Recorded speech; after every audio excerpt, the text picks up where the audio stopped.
العالمين যে অবস্থায় থাকলে তারকারা বড় বড় সিনেমা সাইন করতে থাকেন, সেখানে তামিলের নাম্বার ওয়ান সুপারস্টার বিজয় দিয়েছেন সিনেমা ছাড়ার ঘোষণা। তামিল আগা ভেট্রি কাজাগম নামে নিজের নতুন রাজনৈতিক দলের আনুষ্ঠানিক যাত্রাও শুরু করেছেন এই মহাতারকা। একই সাথে সাধারণ মানুষের সাথেও সংযোগ বাড়াচ্ছেন।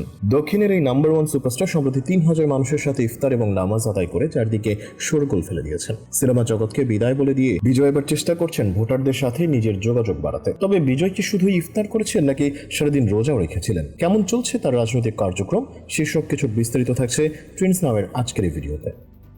জোসেফ বিজয় চন্দ্রশেখর, যার বাবা একজন খ্রিস্টান এবং মা হিন্দু ধর্মাবলম্বী। অন্যদিকে বিজয় সব ধর্মের রীতি স্বাচ্ছন্দ্য নিয়ে পালন করতে পারেন, যার প্রমাণ তিনি দিলেন চেন্নাইয়ে বিশাল এক ইফতার পার্টির আয়োজন করে। শুক্রবার বিজয় রাজনৈতিক দল তামিল আগা ভেট্রি কাজাগম এর উদ্যোগে আয়োজিত এই অনুষ্ঠানে বিজয় সাদা পোশাক ও টুপি পরিধান করে উপস্থিত হন এবং মুসলিম সম্প্রদায়ের সঙ্গে নামাজ আদায় করেন। থলপতি বিজয় এদিন পুরো দিন রোজা রেখেছিলেন এবং ইসলামী রীতি অনুযায়ী ইফতার ও নামাজে অংশগ্রহণ করেন। ইফতারটি YMCA গ্রাউন্ডস রায়াপেট্টাতে অনুষ্ঠিত হয়, যেখানে প্রায় 3,000 মানুষের জন্য খাবারের আয়োজন করা হয়। এছাড়া 15টি স্থানীয় মসজিদে ইমামদেরও অনুষ্ঠানে আমন্ত্রণ জানিয়েছিলেন বিজয়। জনপ্রিয় এই তারকার ইফতার ও নামাজের ছবি ভাইরাল হলে তার মুসলিম ভক্তদের মধ্যে বেশ উচ্ছ্বাস দেখা যায়। এদিকে অনেকে বলছেন ভোটের মাঠে নামার আগে বিজয় তার জনসংযোগ বাড়াচ্ছেন। তবে যে কারণেই হোক না কেন, বিজয় মানবিক ও সম্প্রীতির এক অনন্য উদাহরণ সৃষ্টি করেছেন বলেই মন্তব্য করেছেন তার ভক্তরা। অভিনেতা থেকে রাজনৈতিক নেতা হবার সিদ্ধান্ত 2023 সালেই নিয়েছিলেন থলপতি বিজয়। তবে তিনি যে বেশ দূরদর্শী পরিকল্পনা নিয়ে রাজনীতির মাঠে এসেছেন তা স্পষ্ট প্রমাণ হয়েছিল গত অক্টোবরে বিজয়ের প্রথম রাজনৈতিক সমাবেশে। তার প্রথম ভাষণ শুনে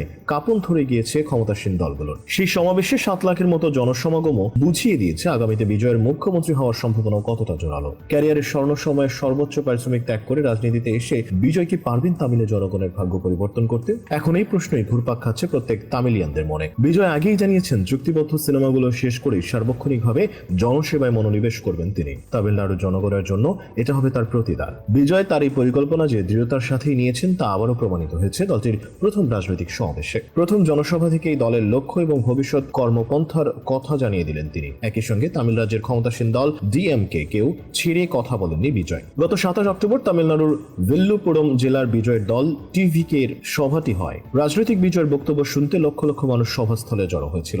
সভা থেকে বিজয় জানান, দ্রাবিড় আন্দোলনের পুরোধা রামস্বামী পেরিয়ারের আদর্শ মেনেই চলবে তার দল। সব মানুষের রাজনৈতিক বিশ্বাসকে মেনে চলার কথাও জানান তিনি। দলের ভবিষ্যতের কর্মপন্থা সম্পর্কে বিজয় জানান, তারা রাজ্যপাল পদের বিলোপ চান, মেয়েদের জন্য সমান সুযোগ সুবিধা চান, আদালতে তামিল ভাষাকেই কাজের ভাষা হিসেবে স্বীকৃতি দিতে চান। এর পাশাপাশি কংগ্রেস সহ দেশের অন্য বিরোধী দলগুলির সুরেই জাত গণনার দাবি তোলেন বিজয়। প্রাথমিকভাবে মনে করা হচ্ছে তামিল জাতীয়তাবাদে ভর করেই নির্বাচনী ময়দানে নামছে বিজয়ের দল। সভায় বিজয় কারো নাম উল্লেখ না করে বলেন, গোপন বোঝাপড়ার মাধ্যমে একটি পরিবার লুট করে আসছে।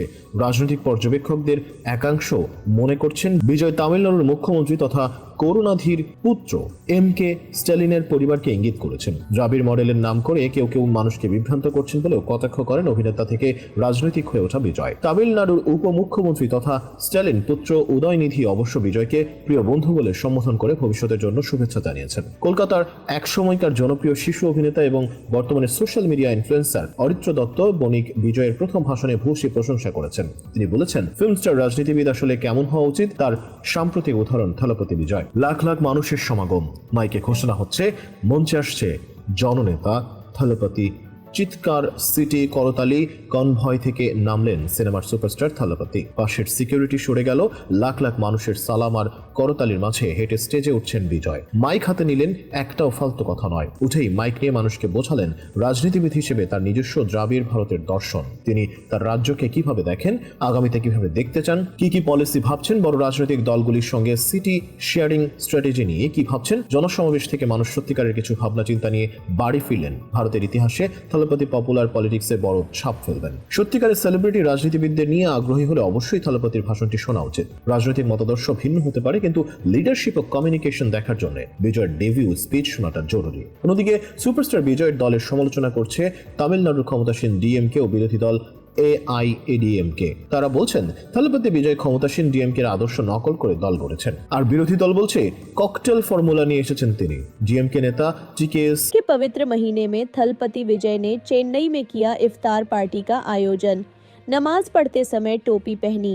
साउथ सुपरस्टार थलपति विजय न सिर्फ अपनी फिल्मों और दमदार एक्टिंग के लिए फैंस के फेवरेट हैं, बल्कि राजनीति में एंट्री के बाद से उनके तेवर। আপনারা ভিডিওতে যাকে দেখতে পাচ্ছেন তিনি একজন সাউথ ইন্ডিয়ান সুপারস্টার নায়ক থালাপতি বিজয়, তিনাকে দেখা যাচ্ছে সে কালিমা পড়ছে, নামাজ পড়ছে, মুসলিমদের সাথে ইফতারি করছে, তাহলে কি সে মুসলমান হয়ে গেছে? সেই পুরো ভিডিওটি দেখে নেওয়া যাক। என் நெஞ்சில் குடியிருக்கும்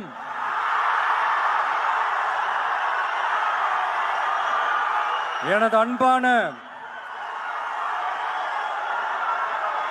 இஸ்லாமிய பெருமக்கள், உங்கள் அனைவருக்கும் என்னுடைய வணக்கம். لا إله إلا الله محمد رسول الله اللهم صل على محمد وعلى آل محمد وبارك وسلم عليه.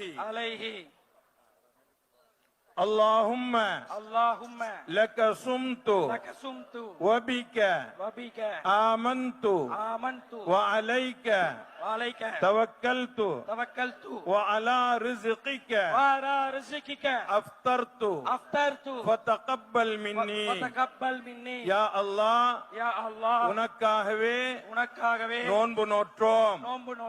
உன்னுடைய அருளாலேயே நோன்பை திறக்கின்றோம்.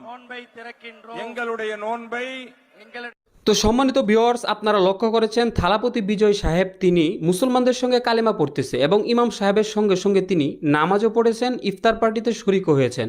তিনি যদি আসলে মন থেকে কালেমা পড়েন তাহলে তিনি আমাদের একজন মুসলিম ভাই, এবং যদি মন থেকে কালেমা না পড়েন আমরা আল্লাহর কাছে দোয়া করব সেই থালাপতি বিজয় ভাই যিনি ইফতারে শরীক হয়েছেন, মুসলমানদের সঙ্গে নামাজে শরীক হয়েছেন, সেই উসিলায় যেন আল্লাহ তাআলা তাকে আসলেই একজন সত্যিকারের মুসলমান হিসেবে কবুল করেন।